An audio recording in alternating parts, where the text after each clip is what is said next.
17 মাসে বট বাহিনী এমন কোনো অপচেষ্টা করেন নাই যে বিএনপি ছাত্রদলকে ফান্দে ফালানোর জন্য, তাদের গায়ে কালিমা লাগানোর জন্য।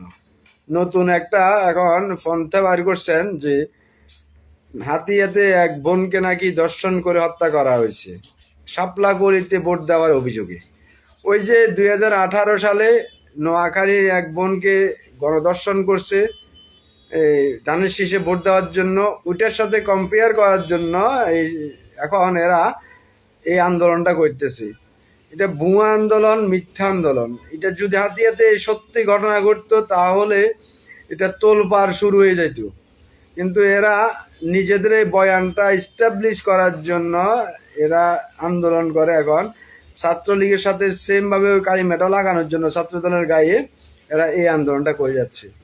বিগত 17 মাস ছাত্র দলের কর্মকাণ্ড, ছাত্র দলের যে অবস্থায় দেশবাসী দেখছে, ছাত্র সমাজ দেখছে, সেটাতেই বোঝা যায় যে তোমরা যতই কালিমা লাগানোর চেষ্টা করো, কিন্তু ছাত্রদল আর আগে ছাত্রদল নাই। ছাত্রদল এখন অনেক পাকাপুক্ত, অনেক পরিপূর্ণ এবং অনেক সুসংগঠিত।